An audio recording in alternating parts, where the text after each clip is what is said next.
Public Speaking Without Fear by James Harper. Published by Audiobooks HUB. Introduction.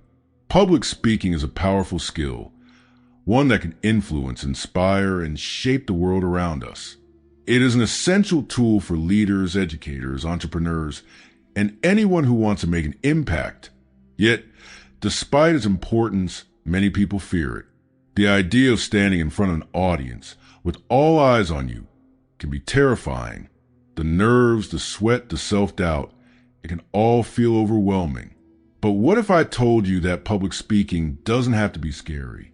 What if, instead of fearing the spotlight, you could embrace it with confidence and clarity? This book is for anyone who wants to become a more confident, effective public speaker. Whether you're preparing for a big presentation at work, speaking at a conference, or simply want to improve your ability to express yourself in front of others, this guide will help you transform fear into empowerment. You see, public speaking is not about being perfect. It's about being authentic, engaging, and connecting with your audience. It's about using your voice, your message, and your energy to make an impact. And the good news is that anyone can learn to speak well in public. Like any skill, it takes practice, preparation, and a willingness to face your fears. Throughout this book, you will learn practical techniques to overcome the anxiety that often comes with public speaking. You'll discover how to prepare effectively, how to connect with your audience, and how to handle challenges, such as difficult questions, technical issues, and moments of self-doubt, gracefully. More importantly, you will learn to embrace your own unique voice and style, so that every time you speak, you do so with confidence. Remember, the fear of public speaking is something we all experience to varying degrees, but it's not something that should hold you back. The ability to speak confidently in public is a skill that can change the trajectory of your life, your career, and your relationships. The more you practice and hone this skill, the more natural and enjoyable it becomes. So, let's begin this journey together. By the end of this book, you will not only have the tools to become a more effective speaker, but also the mindset to face any speaking opportunity with confidence. Public speaking is a skill anyone can master, and the path to becoming a great speaker starts right here, right now. Let's embrace the power of your voice. Chapter 1. Overcoming the fear of public speaking. The moment you step onto the stage, the spotlight hits you, your heart begins to race, your palms sweat, and your mind blanks out. You practice the lines, you know the material, but still, the fear is overwhelming. Public speaking. Just hearing the words might make your stomach flip. For many, it's not only terrifying, but often paralyzing. Yet, the truth is, public speaking is not an inherent talent that only a few people are born with. It's a skill, and like any skill, it can be learned and perfected. The key is to understand that fear, rather than running from it, must be faced head-on. For years, I was one of those people who would rather avoid speaking in front of an audience than face the humiliation of making a mistake. But over time, I discovered something profound. Public speaking isn't about eliminating fear. It's about learning how to manage it. And more importantly, it's about realizing that your audience is human too. They aren't sitting there waiting for you to fail. They are hoping you succeed. This shift in perspective can transform your entire experience of speaking in public. Fear of public speaking comes from the belief that people will judge you, criticize you, or not like you. It's easy to imagine the worst-case scenario. Stumbling over words, losing your train of thought, or worse, having no one care about what you're saying. But the reality is far less dramatic. In most cases, your audience is more forgiving than you think. They're not scrutinizing every word or gesture. Instead, they're paying attention to the overall message. And if you make a mistake, they'll likely overlook it, especially if you keep going with confidence. The first step to overcoming fear is understanding it. Fear is a natural response to something unknown or potentially dangerous. But in the context of public speaking, the danger is not as real as we perceive it to be. Public speaking is not life-threatening. It may feel like it, but it's not. By rationalizing this fear and reminding yourself that the worst case scenario is rarely as bad as it seems, you can begin to strip away the grip fear has on you. Another crucial aspect of overcoming public speaking fear is the concept of preparation. The more prepared you are, the more control you'll feel during your presentation. But it's important to remember that preparation doesn't mean memorizing every word. Instead, it means becoming familiar with your material so that you can speak naturally and confidently. Practice your speech, but also rehearse how you'll deal with potential distractions or mistakes. In addition to preparation, it's vital to address the physical symptoms of fear, such as a racing heart or sweaty palms. These physical reactions are triggered by adrenaline, which is a natural part of the fight or flight response. However, instead of letting adrenaline control you, you can use it to your advantage. Deep breathing exercises, mindfulness techniques, and even visualization practices can help calm your nerves and bring your focus back to the task at hand. One of the best ways to build confidence in public speaking is to start small. If you're terrified of speaking in front of a large audience, begin by speaking to smaller groups. Volunteer, present at team meetings, or deliver a short speech at a social event. The more you practice in low-stakes environments, the more you'll build your confidence. Eventually, when faced with a larger audience, you'll be able to tap into those earlier experiences and approach the situation with a greater sense of control. Overcoming the fear of public speaking doesn't happen overnight. It's a journey that requires patience, practice, and a shift in mindset. You have to embrace the discomfort and realize that it's a necessary part of growth. Fear is not something that should stop you. It's something that can propel you forward if you learn how to work with it. And as you continue to face your fear head-on, you'll realize something important. The more you speak, the less fear will have a hold on you. This book will guide you through the steps of overcoming public speaking anxiety. Each chapter will provide you with strategies, tips, and insights on how to develop your skills and become a more confident and effective speaker. But most importantly, this book will help you realize that fear is not the enemy. It's just a challenge that you can overcome with practice, persistence, and the right mindset. Let's begin this journey of becoming a speaker who isn't afraid, but one who embraces the stage with confidence. Chapter 2, Shifting Your Mindset, Viewing Public Speaking as a Conversation. When we think about public speaking, we often envision standing in front of a room full of people under a bright spotlight, with everyone staring at us, silently waiting for us to speak. This image alone can induce anxiety. But what if we could shift our perspective and view public speaking as something entirely different, something less intimidating? What if, instead of imagining an audience as a group of critics waiting for us to fail, we saw them as simply people who are interested in what we have to say?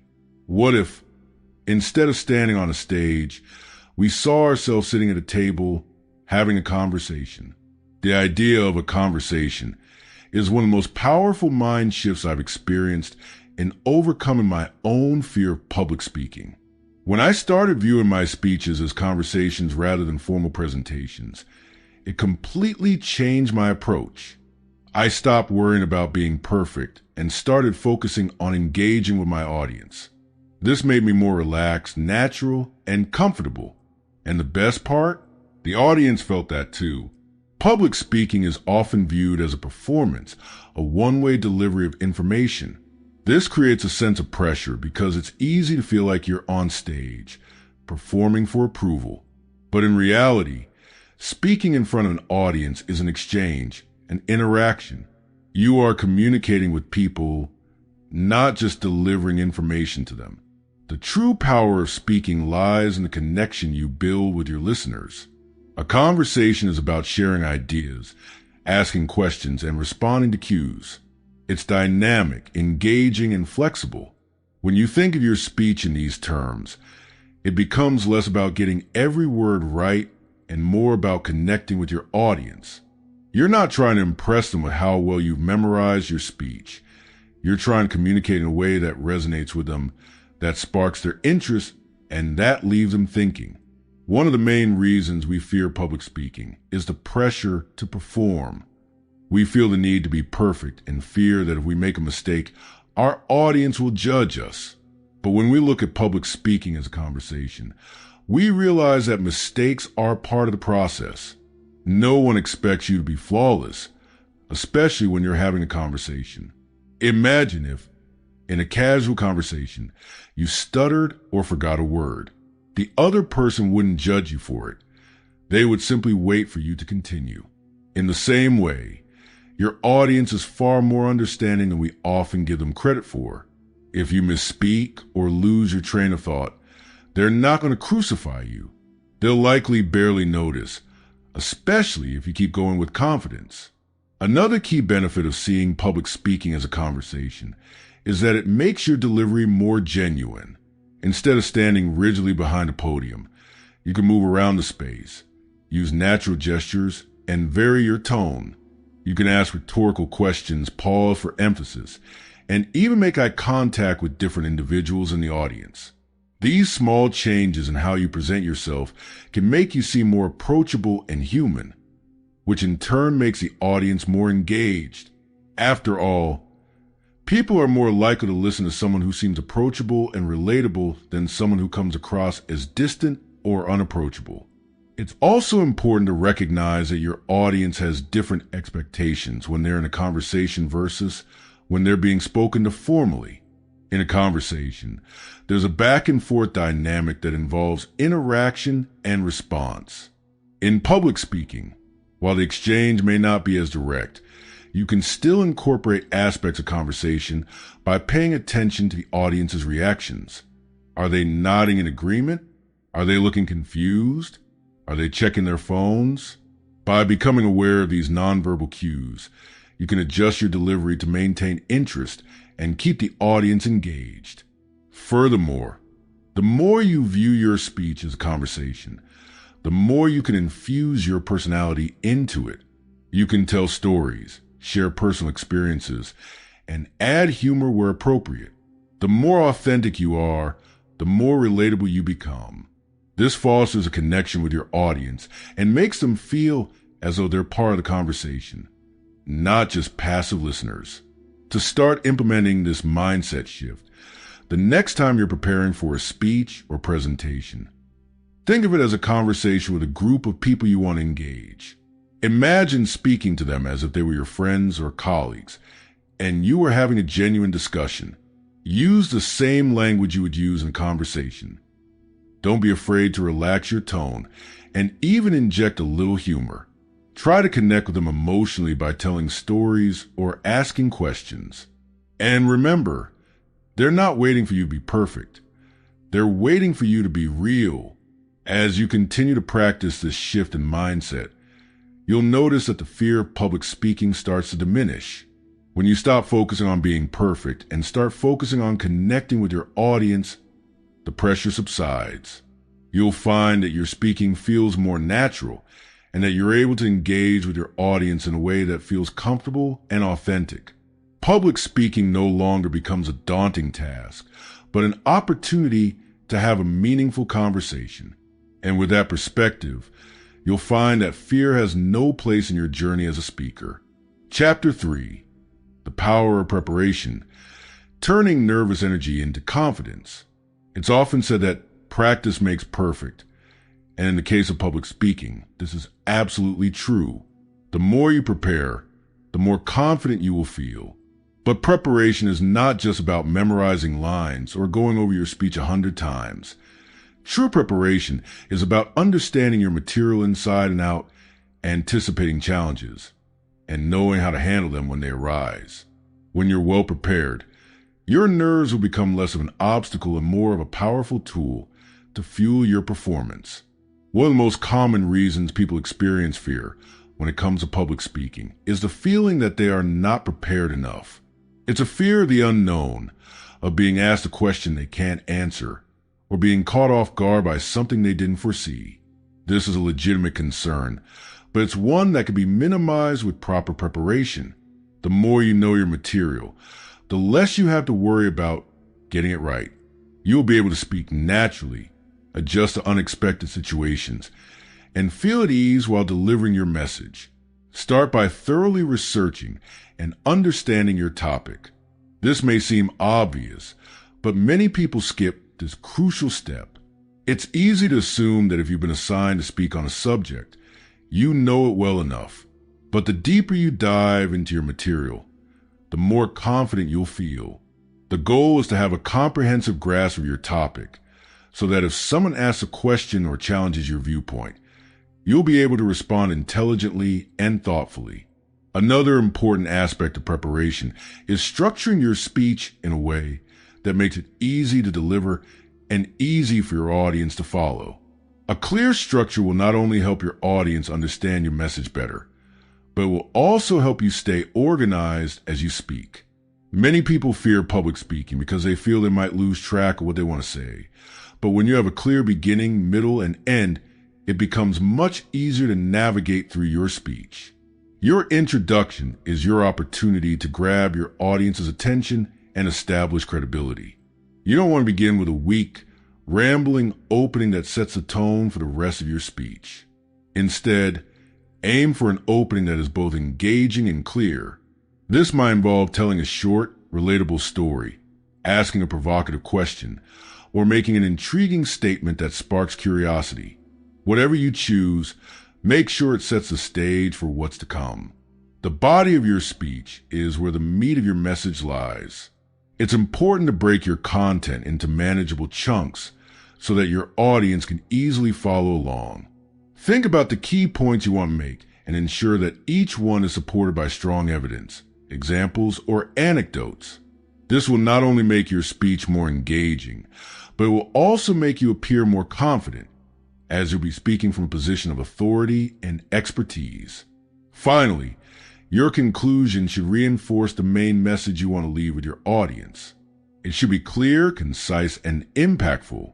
Summarize the key takeaways and offer a call to action, something for your audience to think about or do once the speech is over. A strong conclusion will leave your audience with a lasting impression and help them remember your message long after you finish speaking. Beyond the structure of your speech, it's also important to rehearse. Practice is essential to building confidence and smoothing out any rough edges.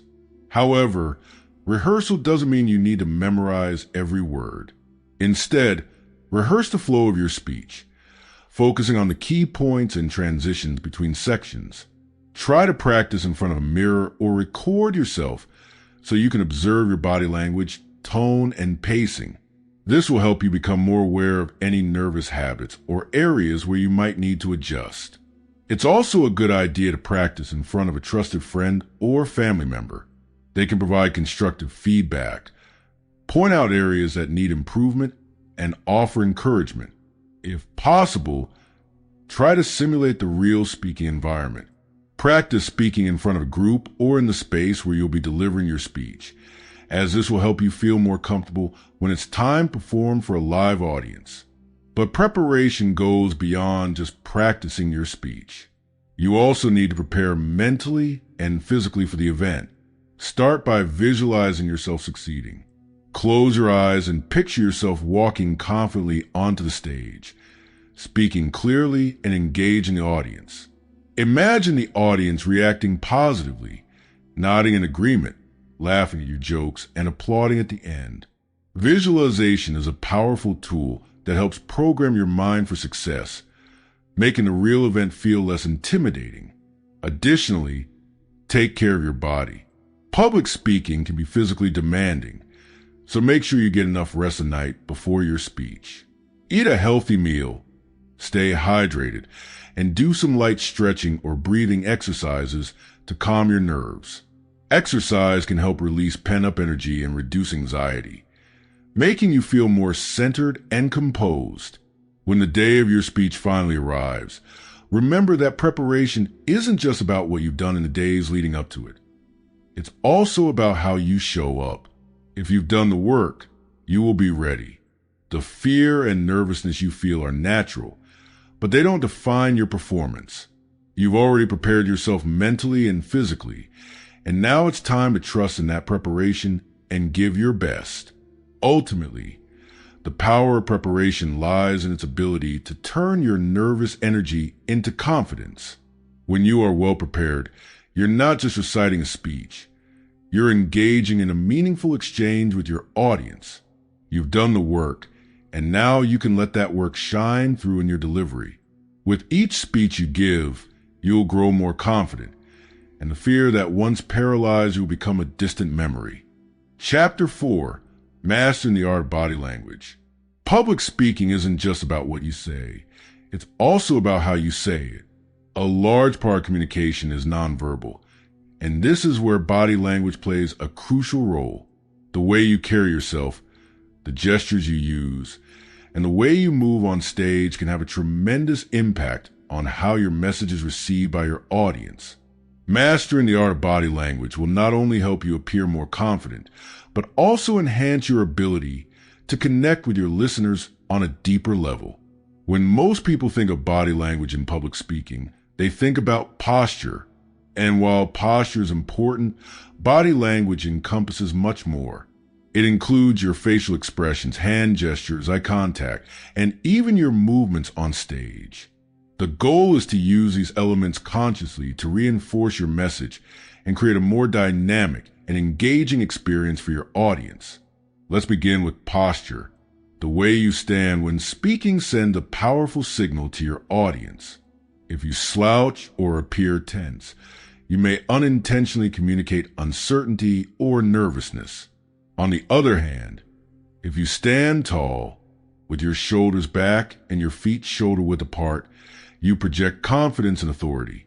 This doesn't mean you need to stand rigidly, but rather you should find a balance between being relaxed and maintaining good posture. When you stand with confidence, your audience is more likely to feel confident in you and your message. Another important aspect of body language is your hand gestures. Gestures can help emphasize key points and make your delivery more engaging. However, it's important not to overdo it. Excessive hand gestures can be distracting, while having your hands by your sides and doing nothing can make you seem stiff and unapproachable. The key is to use natural gestures that complement your speech. For example, when discussing an idea that has multiple parts, you might use your hands to indicate the number of points or to show the relationship between concepts. If you're making a strong point, you might emphasize it with a fist or an open palm. Just be mindful that your gestures should feel organic and not forced. One common mistake many speakers make is speaking with their hands hidden in their pockets, behind their back, or clasped tightly in front of them.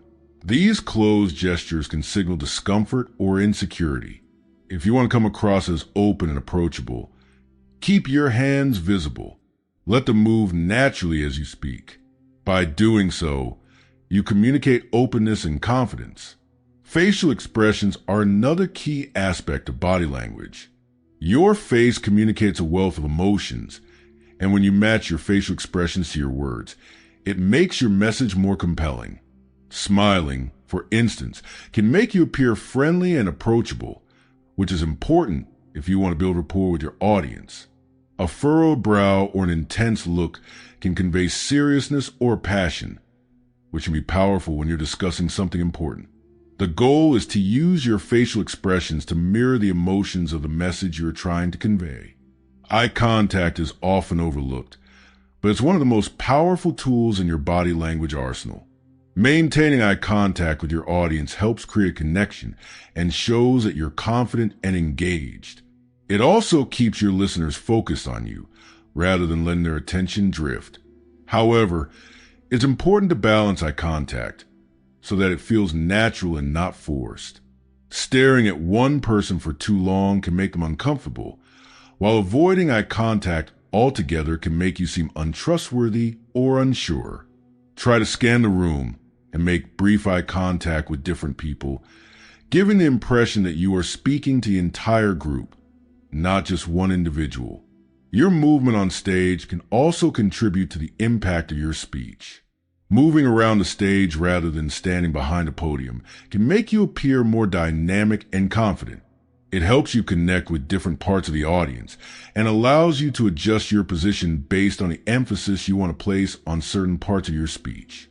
For example, if you're talking about an important point, stepping forward slightly can signal to your audience that you're delivering something of significance. If you're transitioning to a new idea, moving to the side or walking around can help you reset the tone and engage the audience's attention. While movement can add energy to your speech, it's important not to pace back and forth nervously. Nervous pacing can be distracting and make you appear unsure. Instead, use purposeful movement. For instance, when transitioning from one point to another, you might move to a different part of the stage. This gives your audience a visual cue that you are shifting the focus of your message. One aspect of body language that many people overlook is the use of silence. Silence can be incredibly powerful when used effectively. Pausing before a key point or after making a strong statement gives your audience time to absorb what you said. It also creates anticipation. When you allow silence to fill the room, you give yourself the opportunity to gather your thoughts and focus your energy. This controlled use of silence can make your speech feel more deliberate and thoughtful. Another powerful technique in public speaking is mirroring your audience. Subconsciously, we are drawn to people who move, gesture, and speak in ways that are similar to our own behaviors. If you are speaking to a large group of people, try to subtly mirror their body language. For example, if your audience is leaning forward and nodding, you might adjust your posture to match their engagement. If they seem more relaxed, you might soften your tone or gestures to meet them where they are. This can help create a sense of rapport and make your message feel more personal. Incorporating effective body language into your public speaking not only helps you appear more confident, but also enhances the clarity and impact of your message. Your gestures, posture, eye contact, and movements are all part of the story you are telling. When you align your words with your body language, you reinforce the authenticity of your message and make it more memorable. As you practice and refine your body language, you will find that it becomes a natural extension of your speech. With time, you'll be able to use it to your advantage, making every presentation feel dynamic and impactful. Ultimately, mastering body language is about being conscious of how you present yourself to your audience. It's about using your physical presence to enhance your message, making you not just a speaker, but a powerful communicator who can engage, inspire, and connect with anyone. Chapter 5. Engaging your audience. Making your speech interactive. One of the biggest challenges in public speaking is keeping your audience engaged. It's one thing to speak well and present your message clearly, but it's another to ensure your audience stays interested and connected to what you're saying. A disengaged audience not only loses interest, but they also miss out on the key points you're trying to make. The best speakers are not only clear and articulate, they are also engaging, creating an environment where the audience feels involved and connected to the message. The foundation of audience engagement lies in understanding that public speaking is not a monologue, it's a dialogue. Even if there's no direct interaction, your audience's reactions, emotions, and body language should influence how you continue your delivery. The more you can connect with your audience, the more likely they are to stay engaged with your content. But how do you create that connection? First, it starts with understanding your audience's needs, interests, and expectations. Before you even step onto the stage, do some research on who will be in the room. What are their concerns? What are their goals? Are they looking for information, inspiration, or entertainment? Tailoring your speech to meet the specific needs of your audience is one of the most effective ways to engage them. When you address their concerns and provide value, they will be more likely to listen attentively. A great way to keep your audience engaged is by using storytelling. People love stories because they humanize the speaker and make abstract concepts more tangible and relatable. A well-timed story can draw your audience in, create empathy, and drive your message home. For instance, if you're speaking about leadership, you could share a personal story about a leadership challenge you faced and the lessons you learned from it. By relating your message to real-life experiences, you help your audience see how it applies to them. Stories are particularly powerful because they activate the emotions of your listeners. Emotion is a key element of engagement. When people feel something, they are far more likely to pay attention. If you tell a compelling story that touches on themes like struggle, triumph, humor, or inspiration, your audience will feel more connected to you as a speaker, which increases their engagement. Another great way to engage your audience is by asking questions. Questions provoke thought, stimulate curiosity, and get your audience involved. You can ask rhetorical questions to get them thinking, or you can ask direct questions that invite participation. Even if the audience doesn't answer aloud, the mere act of posing a question helps to bring them into the conversation and keeps them mentally engaged. For example, instead of stating, "Leadership is about empowering others," try asking, "Have you ever been in a situation where you had the opportunity to empower someone? What did you do?" This invites your audience to reflect on their own experiences and makes them more likely to connect personally with the message you are conveying. If you want to engage your audience even further, consider using interactive elements. Depending on the context of your speech, you can incorporate activities, live polls, or even group discussions. These tactics are especially useful in workshops or seminars where you have a more active and participatory audience. Interactive elements not only break up the monotony of a speech, but also foster collaboration and learning. For instance, you could ask your audience to break into small groups to discuss a particular topic, then have each group share their insights with the larger group. Another method to increase engagement is by making use of visual aids. A well-designed PowerPoint presentation, a chart, or a video can help reinforce your key points and break up the flow of your speech. Visuals are especially useful for complex ideas or data that might be hard for an audience to process with just words alone. However, it's important to keep visuals simple and relevant. Overloading your slides with too much text or information can be distracting and detract from your message. When using visual aids, consider them as a supplement to your speech, not the centerpiece.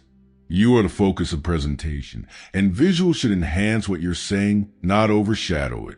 For example, if you're talking about a significant trend or shift, a chart showing progression of that trend over time can help the audience grasp the concept more easily. But the chart should never be the only thing they focus on. Instead, use the visual to reinforce your key points while you continue to engage your audience through your words and delivery. Additionally, tone variation is another key to keeping your audience engaged. Speaking in a monotone voice can quickly make your speech feel flat and uninteresting. To combat this, practice varying your tone to emphasize important points. Changing your pitch, speed, and volume can help highlight your main ideas and add energy to your delivery. Pausing at key moments allows your audience to absorb what you've just said before moving on to the next point. By adjusting your tone and pacing, you add a dynamic element to your speech that keeps the audience on their toes. Engaging your audience is also about creating a sense of connection and relatability. The more you can make your message resonate with their lives and experiences, the more likely they are to stay interested. For example, if you're discussing personal development, ask your audience how they've applied similar strategies in their own lives. Share examples from real people, not just theoretical concepts. The more you speak their language, the more they'll feel like you understand them and are speaking directly to them. Finally, don't be afraid to use humor. Humor is a fantastic tool for engaging an audience, breaking the ice, and making your message more memorable. Of course, it's important to keep the humor appropriate to the context and audience, but a well-timed joke or a light-hearted comment can go a long way in making your audience feel comfortable and relaxed. Humor helps create a sense of rapport, which makes your audience more likely to engage with you and your message. In the end, the key to keeping your audience engaged is creating a dynamic and interactive experience. It's not just about speaking to them. It's about speaking with them by using stories, asking questions, incorporating visuals, varying your tone, and being relatable. You can turn your speech into a conversation that holds the attention of your audience from beginning to end. When you successfully engage your audience, you don't just deliver a speech, you create an experience. And when your audience is engaged, they not only listen to your message, they remember it. Chapter 6, Managing Nerves. Turning anxiety into energy. Nervousness before speaking in public is a completely normal reaction, yet remains one of the biggest obstacles for many speakers. The feeling of having butterflies in your stomach, sweaty palms, or a racing heartbeat can be incredibly distracting, even paralyzing at times. But what if I told you that these symptoms aren't necessarily a sign that you're going to fail? In fact, they are signs that your body is preparing for something important. With the right mindset and techniques, you can transform this nervous energy into something positive, something that works in your favor. The first thing to understand is that nervousness is a natural physiological response. Your body reacts to the perceived stress of public speaking by releasing adrenaline, which triggers a fight or flight response. This is why your heart starts pounding, your hands sweat, and you may even feel a slight tremor. It's your body's way of preparing you for action. The problem, however, is that many of us associate these physical symptoms with something negative, something to be feared. We believe that if we feel nervous, it means we're not prepared or capable. In reality, those feelings of anxiety can actually be a valuable tool. It's how you choose to manage and channel that energy that determines how effective you'll be. If you can shift your perspective on nerves, rather than fearing them, you can use them to your advantage. Think of your nervous energy as a form of excitement. The heightened state of alertness can sharpen your focus, make your speech more energetic, and even increase your level of engagement with the audience. If you manage it correctly, your nerves can add enthusiasm and passion to your performance. One of the best ways to manage nervousness is through deep breathing. When we feel nervous, we tend to take shallow, rapid breaths, which can make us feel more anxious. To combat this, try taking deep, deliberate breaths before and during your speech. Inhale through your nose for a count of 4, hold for a moment, and then exhale slowly through your mouth. Deep breathing triggers a relaxation response in your body, helping to calm your nerves and bring your focus back to the present moment. It's a simple yet powerful technique that allows you to regain control when anxiety starts to take over. Another helpful technique is progressive muscle relaxation.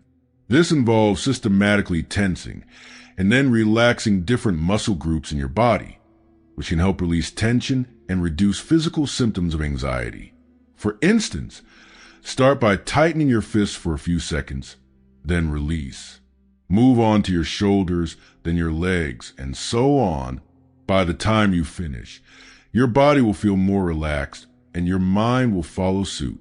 Doing this before you step in front of an audience can help you release any built-up tension and feel more at ease. Visualization is also a powerful tool in managing nerves. Visualizing success can help ease anxiety and build confidence. Before your speech, close your eyes and imagine yourself speaking confidently and with poise. Picture the audience reacting positively, nodding in agreement, smiling and applauding. Imagine yourself handling any obstacles with ease, whether it's a technical issue or a moment where you lose your place. By mentally rehearsing a successful performance, you train your mind to expect success rather than focusing on potential for failure. Visualization not only helps calm your nerves, but also boosts your self-confidence. Another way to manage your nerves is to shift your focus away from yourself and onto your audience. One of the reasons people become anxious is because they become hyper-aware of themselves. They worry about making a mistake or being judged. But the truth is, your audience is not there to scrutinize your every move. They're there to hear what you have to say. By focusing on how you can deliver value to them, rather than worrying about your own performance, you can shift from a self-conscious mindset to one of service. Think about what your audience needs and how you can meet those needs. This perspective helps take the pressure off and makes the whole experience feel more purposeful. It's also important to reframe your view of failure. Many people fear making a mistake in front of an audience because they see it as a failure. But in reality, mistakes are part of the process. Nobody is perfect, and everyone makes mistakes, even the most seasoned speakers. What matters is how you handle them. If you stumble over a word or lose your place, simply pause, take a breath, and keep going. Your audience will likely be more forgiving than you think, especially if you maintain your composure and continue with confidence. In fact, showing that you can handle mistakes gracefully can actually enhance your credibility and make you appear more authentic and relatable. One technique that can be particularly helpful when nerves are running high is grounding yourself physically. Before you begin your speech, take a moment to ground yourself by feeling the floor beneath your feet. Stand tall and firmly plant your feet on the ground, ensuring that you feel stable and balanced. This physical connection with the earth can help you feel more secure and present in the moment. When you feel your anxiety rising, return to this grounded feeling to help regain your focus. Also, recognize that the audience wants you to succeed. Most people have experienced nervousness themselves and can empathize with how you're feeling. In fact, they are likely rooting for you. Remembering that your audience is on your side can help reduce the feeling of being under scrutiny and can ease your nerves. They want to hear your message, and they are hoping you deliver it successfully. When you remember that they're there to listen to your message, not judge you, the pressure to be perfect fades away. Finally, embrace the fact that some level of anxiety is natural and can even enhance your performance.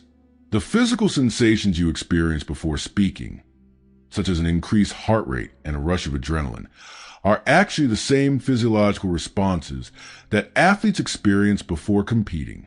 Rather than viewing these responses as signs of failure, view them as signs that your body is preparing to perform at its best. Use that energy to fuel your delivery, to make your message more compelling, and to connect with your audience on a deeper level. In conclusion, nerves are not your enemy. They are a natural part of the public speaking experience. By shifting your perspective, practicing relaxation techniques, and embracing the energy of your anxiety, you can turn nervousness into a powerful force that enhances your performance. Public speaking doesn't require you to eliminate nerves. It requires you to manage them and use them to your advantage. The more you practice and implement these strategies, the more you'll realize that your nerves don't control you. They empower you to perform at your best. Chapter 7. Handling distractions, keeping your focus under pressure. One of the greatest challenges in public speaking is managing distractions. Whether it's an unexpected noise, technical difficulties, or an audience member who's not paying attention, distractions can throw you off course and make you lose focus. However, the ability to stay focused and keep your message on track, even in the face of distractions, is what sets apart a great speaker from a good one. Distractions are inevitable, but how you handle them will determine the success of your presentation. The first step in handling distractions is to prepare yourself mentally for the possibility that something may go wrong. Nothing ever goes completely according to plan, and the sooner you accept that, the better. When you step onto the stage, remind yourself that no matter what happens, whether the microphone malfunction, a coughing fit, or an interruption from the audience, you have the ability to remain calm and continue with your speech. This mindset of adaptability is key to staying composed and confident when distractions arise. One of the most effective ways to manage distractions is to stay present and focus on the message you're delivering, rather than on the distraction itself. This requires maintaining a strong connection with your content and audience. If a distraction occurs, such as a loud noise or an audience member speaking, don't let it break your train of thought. Instead, keep your eyes on your main goal, delivering your message. You may want to pause for a moment, take a deep breath, and then continue. This pause allows you to regain your composure without rushing through the disruption. By staying focused on your message, you reinforce to yourself that you are in control, no matter the external circumstances. It's also important to remember that your audience likely won't even notice a minor distraction if you handle it smoothly. For example, if your microphone cuts out, instead of panicking or apologizing excessively, calmly address the issue. You could say something like, "It looks like we're having a slight technical glitch. I'll give a moment to fix this," and then proceed. Your audience will appreciate your calmness and professionalism, and they will be far more focused on your message than on the distraction itself. When dealing with technical difficulties, it's helpful to have a backup plan in place. For example, if you're relying on slides for your presentation, ensure that you have a printed copy of your main points in case the projector fails.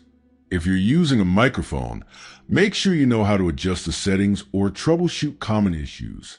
Having a backup plan will reduce your anxiety and give you the confidence that you can still deliver a powerful presentation, even if things go awry. Another common distraction is audience behavior. Some people may be on their phones, talking, or simply not paying attention. While it's easy to let this get under your skin, it's important to remember that their behavior is not a reflection of your abilities. Sometimes people check their phones out of habit, or they might be distracted by something unrelated to your speech. Instead of focusing on their lack of engagement, try to focus on the majority of your audience who are interested in what you have to say. If you notice that someone is particularly disruptive, it's okay to address it, but do so in a respectful and calm manner. A simple, polite comment like, "I'd appreciate it if everyone could hold off on texting for the next few minutes so we can stay engaged," is usually enough. Most people will respond positively to this request and refocus their attention. However, be cautious not to overreact or single anyone out in a way that can embarrass them or make the situation more awkward. If the distraction is more serious, such as a group of people having an ongoing conversation or a loud noise, it's important to address it quickly but confidently. You don't need to pause your presentation for an extended period, but acknowledge the issue and return your focus to the audience. For instance, if there is chatter in the room, you could pause for a second, wait for the noise to subside, and then continue. Your audience will take their cue from you. If you remain composed and don't let the distraction throw you off, they are more likely to follow your lead. Another strategy for handling distractions is to have a safe zone in your mind. This means having a mental place where you can go to regain focus if you feel yourself becoming rattled. This could be a mantra, a visual image, or a calming phrase that you repeat to yourself in moments of stress. For example, you might tell yourself, "Stay calm, stay focused," or you might imagine a peaceful image, like a quiet beach or a calm forest. These simple mental techniques can help you regain composure quickly, allowing you to move past distractions with ease. In some cases, distractions can even provide an opportunity to build rapport with your audience. If something unexpected happens, such as a funny mishap or a moment of awkward silence, embrace it. If the distraction is something lighthearted, you can use humor to acknowledge it, creating a bond with your audience.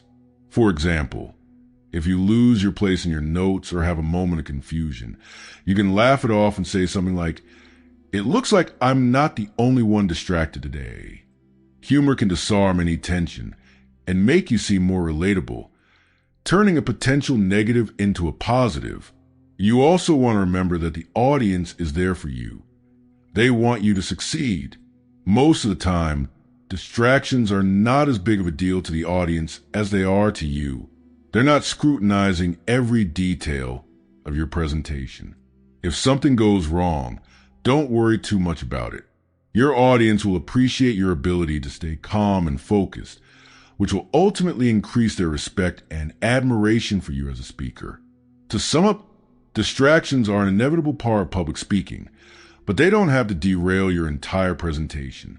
By staying focused on your message, remaining calm and composed, and handling the distraction with confidence, you can maintain control of the situation. Remember, distractions are just another part of the process, and with practice, you'll become better at managing them. The key is to focus on what you can control and not let external factors throw you off track. With the right mindset and techniques, you can navigate any distraction and continue delivering your message with poise and professionalism. Chapter 8. Mastering the Q&A. Engaging with your audience after speech. One of the most daunting parts of public speaking for many people is the question and answer session that often follows a presentation. The idea of being put on the spot, facing questions you may not have anticipated, can be a source of anxiety. But in reality, the Q&A portion of your speech is a valuable opportunity to connect with your audience, reinforce your key messages, and show your expertise. Mastering this part of your presentation will not only help you manage nerves, but also elevate your credibility as a speaker. The first key to handling a Q&A session is to be prepared. While it's impossible to anticipate every question, you can prepare for the most likely ones. Think about the potential areas of confusion or curiosity that may arise from your presentation. What are the main topics that people are likely to want more information about? What are some possible criticisms or concerns your audience may have? By anticipating these questions in advance, you'll be better equipped to respond confidently. In addition to preparing for specific questions, it's important to rehearse how you'll handle the Q&A session overall. This means thinking about how you'll invite questions, how you'll manage a situation where no one seems to have a question, and how you'll maintain control of the session if things get off track. You don't want to be caught off guard or flustered when someone asks a question you weren't prepared for, so practicing some common responses or techniques to manage the flow of questions will help keep you calm and in control. One important aspect of handling the Q&A is to establish the ground rules at the beginning of your presentation. Before you begin speaking, you might want to clarify how the Q&A will work. Will you take questions at the end, or will you allow people to ask questions as you go? Setting expectations early on can reduce the potential for interruptions and confusion later. If you prefer to take questions at the end, simply say something like, "I'll leave some time for questions after the presentation, but feel free to jot down any questions you may have." On the other hand, if you prefer an interactive session with questions as you speak, let your audience know so they feel comfortable engaging in the moment.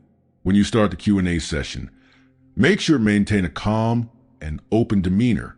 Smile, make eye contact with the person asking the question, and listen carefully to their query. Even if a question catches you off guard, it's important to stay composed. Take a moment to gather your thoughts before responding. There's no need to rush. If the question is unclear, or if you don't fully understand it, don't hesitate to ask for clarification. This shows that you are thoughtful and engaged, rather than just trying to give a quick answer. Another key point to remember is that you don't have to know everything. It's okay to admit when you don't have an answer. Being honest and transparent can actually increase your credibility.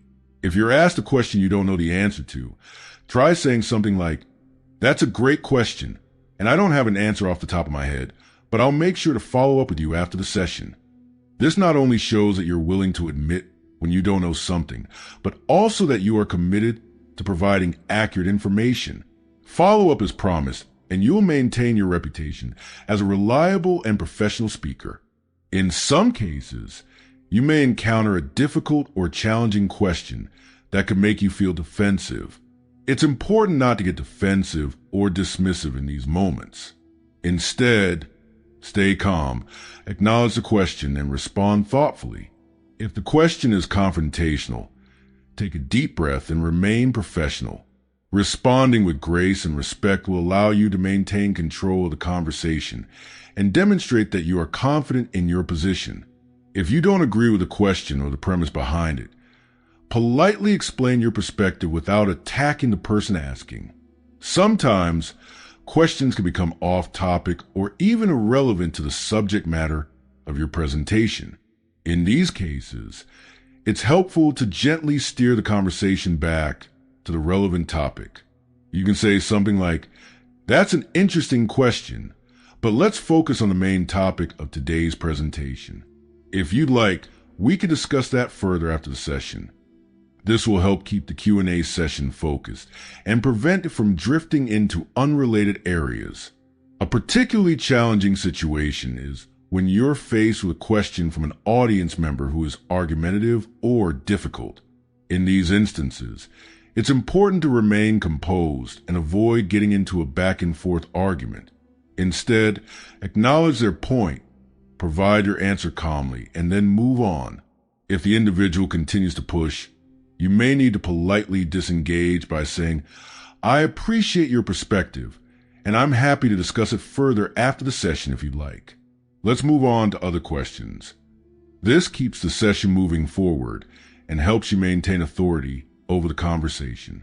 One of the most powerful techniques for engaging with your audience during the Q&A is to encourage participation from multiple people. If one person asks a question, you can invite others to weigh in by asking, "Does anyone else have a similar question or want to add to that?" This invites a broader conversation and allows you to involve more people in the discussion. It also helps to create a sense of collaboration, making the Q&A feel less like a series of isolated questions and more like an ongoing dialogue with the audience. Another effective approach is to reframe or paraphrase questions before answering them. This allows you to ensure that you've understood the question correctly and gives you a moment to formulate a more thoughtful response. For example, if someone asks, "How can I become a better public speaker?" you might say, "So, you're asking about ways to improve your public speaking skills. Great question. Here are a few tips that might help." This technique can also help to clarify the question for the rest of the audience, ensuring that everyone is on the same page. To keep the Q&A session engaging, it's important to keep your answers concise and focused. While it's tempting to elaborate on your response, long-winded answers can cause the audience to lose interest or become restless. Instead, provide a clear and direct answer, and leave room for follow-up questions if necessary. If you don't know the answer to a question, offer to find the information and follow up with the person after the session. This shows that you care about providing accurate information and that you're willing to put in the effort to help. Finally, it's essential to wrap up the Q&A session in a way that leaves your audience with a positive impression. Once all questions have been answered, thank the audience for their participation and summarize the key takeaways from the session. This reinforces your message and leaves everyone with a sense of closure and accomplishment. In conclusion, the Q&A portion of your presentation is an invaluable opportunity to engage with your audience, clarify important points, and demonstrate your expertise.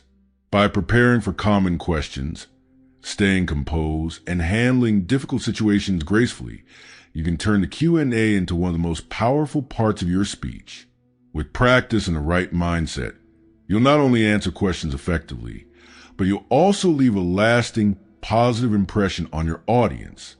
Chapter 9, Dealing with Naysayers, Handling Criticism with Grace. As a public speaker, it's inevitable that you will face criticism at some point, whether it's from a difficult audience member during a Q&A session or a reviewer commenting on your presentation. Criticism can be tough to handle. No one likes being criticized, but learning how to deal with it gracefully is a crucial skill for anyone who speaks in public. Handling criticism effectively not only demonstrates professionalism, but also helps you grow as a speaker. The first thing to understand about criticism is that it's not a reflection of your worth as a person. It's an opinion or perspective on your message, your delivery, or the content you presented. It's important to separate yourself from your message. Just because someone criticizes your speech doesn't mean they are attacking you as an individual. This mental shift can help take the sting out of negative feedback and allow you to handle it more rationally. One of the best ways to deal with criticism is to stay calm. When someone criticizes you, especially in front of an audience, it can be tempting to become defensive or upset. However, reacting with anger or frustration only escalates the situation and makes you appear unprofessional. Take a deep breath and pause for a moment before responding. This gives you time to collect your thoughts and formulate a calm, measured response. It's important to remember that responding calmly shows confidence and control, while reacting emotionally can diminish your credibility as a speaker. Another key to handling criticism effectively is to listen carefully to what the person is saying. When someone criticizes you, it's easy to tune them out or assume you know exactly what they're going to say. But if you want to handle criticism constructively, you need to fully hear the person out before responding. Let them finish their thought and don't interrupt. Acknowledge that you've heard their point and ask clarifying questions if necessary. This shows that you respect their opinion, even if you don't agree with it. Sometimes, criticism can be vague or non-constructive. For example, someone might say, "That presentation was boring," without offering any specific feedback. In these cases, it's important to ask for more details. You might respond with, "I appreciate your feedback. Can you tell me what parts of the presentation you found unengaging so I can improve in the future?" This not only gives you valuable information, but also turns the criticism into an opportunity for growth. People who offer vague criticism may not have considered how their feedback can help you, so asking for specifics encourages a more thoughtful response. If the criticism is valid, take it as an opportunity to learn. If someone points out an aspect of your delivery or content that could be improved, don't take it personally. See it as a chance to improve. For example, if an audience member points out that your speech lacked clear structure, you can take that feedback into your next presentation and work on organizing your ideas more clearly. Constructive criticism can help you refine your speaking skills, and is an essential part of becoming a better speaker. However, not all criticism is constructive. Sometimes, people may offer harsh or personal attacks, or they may simply disagree with your message. When faced with this type of criticism, it's important to stay composed and avoid engaging in a back-and-forth argument. If someone criticizes you in an unhelpful way, politely acknowledge their point and move on. You can say something like, "I understand that you may have a different perspective, and I appreciate you sharing it. Let's move forward and see if there are any other questions or comments." This helps diffuse any tension and keeps the conversation focused on productive dialogue. Another powerful technique for handling criticism is to reframe it as feedback. Instead of viewing criticism as a negative, turn it into a positive opportunity. By reframing criticism as feedback, you can focus on what you can learn from it. For instance, instead of feeling discouraged by a critical comment, ask yourself, "What can I take from this that will help me improve next time?" This mindset shift allows you to approach criticism as a tool for growth rather than as an attack on your abilities. It's also important to remember that you don't need to agree with all criticism. Not every piece of feedback is valid or useful. Some criticism may be based on personal preferences or biases, and it may not align with your goals or your message. When faced with this kind of feedback, you can choose to politely acknowledge the person's opinion without agreeing with it. For example, if someone criticizes your choice of topic, you might say, "I see that you feel this topic wasn't the right fit for the audience. I chose it because I believe it's relevant to the broader conversation. I appreciate your perspective, though." If the criticism feels overly harsh or unwarranted, it's important to remember that everyone has different tastes, and not all feedback will be constructive. It's okay to dismiss criticism that doesn't serve your purpose or that doesn't resonate with your goals as a speaker. Focus on the feedback that is useful to you and helps you grow, and let go of the negative comments that don't contribute to your improvement. Lastly, Remember that criticism is just one part of the equation. For every piece of negative feedback, there will likely be positive feedback as well. Don't let criticism overshadow the praise you receive. Take the time to reflect on the things you did well and celebrate those victories. Constructive criticism is valuable, but it's equally important to recognize your successes and acknowledge the progress you've made as a speaker. In conclusion, handling criticism gracefully is an essential skill for any public speaker. By staying calm, listening carefully, asking for specifics, and using criticism as an opportunity to grow, you can turn negative feedback into a positive experience. Not all criticism will be helpful, but by maintaining a professional attitude, reframing criticism as feedback, and focusing on your growth, you'll be able to handle any criticism with confidence and poise. Public speaking is a journey, and every piece of feedback, both positive and negative, is an opportunity to become a better communicator. Chapter 10, The Power of Reflection, continually improving your public speaking skills. Public speaking is not a skill that can be mastered overnight. It requires constant practice, feedback, and reflection. Every speech, presentation, or talk you give offers an opportunity for growth, even if you feel like it didn't go perfectly. To become a truly exceptional public speaker, you must engage in a process of continuous improvement.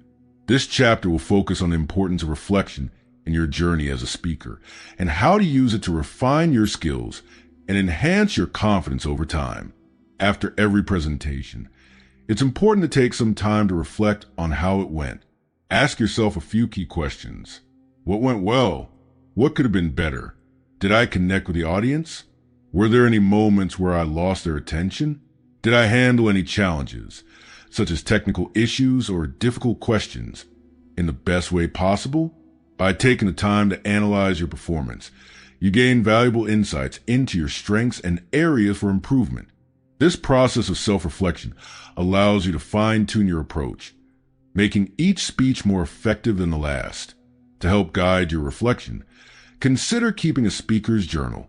After each presentation, jot down notes about how the experience went.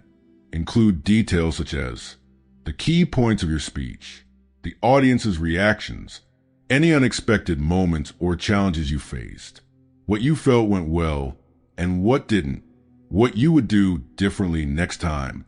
This journal can become an invaluable tool for tracking your progress and identifying patterns in your performances. Over time, you'll be able to look back and see how far you've come, as well as where you still need improvement. Reflecting in this way allows you to grow not just as a speaker, but as a communicator. Another aspect of reflection is seeking feedback from others. While self-reflection is crucial, external feedback provides a different perspective and can help you identify things you might have missed. After each presentation, ask someone you trust, such as a colleague, mentor, or audience member, for their honest feedback.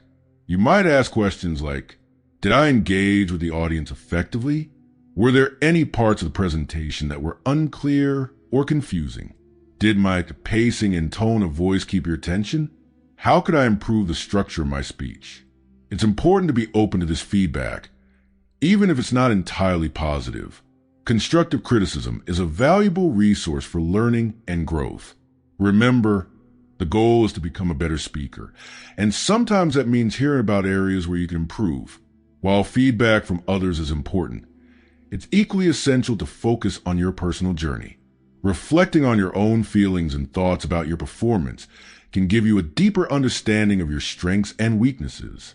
For example, if you felt particularly nervous at the beginning of your speech, consider why that might have been. Was it because you were unsure of your material? Did you have a bad experience in a previous presentation that affected your confidence? Understanding the root of your anxiety will help you address it more effectively in future speeches. Additionally, reflection allows you to adjust your goals as a speaker. As you improve and grow in your speaking abilities, you might find that your goals shift. Initially, you might have been focused on just getting through a speech without panicking. Over time, your focus may move to delivering a compelling message with confidence or engage with the audience more deeply. Whatever your goals are, reflecting on your progress helps you keep track of where you are and where you want to go. Once you've gathered your thoughts and feedback, it's time to take action and implement the lessons learned. It's easy to fall into the trap of thinking about improvement without actually making changes. However, real growth happens when you take what you've reflected on and apply it to your next presentation. For example, if you've identified that your audience seemed disengaged at certain points, try to incorporate more interactive elements in your next speech, whether that's asking more questions, including storytelling, or using visuals to support your points. If you notice that your pacing was too fast, work on slowing down and adding pauses to allow your audience to absorb the information. Each reflection gives you a roadmap for improvement. In addition to reflecting on each speech, it's also valuable to reflect on your journey as a speaker over time. Look at the progress you've made and recognize the milestones you've achieved. When you first started public speaking, you may have been terrified at the thought of getting up in front of an audience. Now, you may find that you're much more comfortable, or perhaps you're even beginning to enjoy the experience.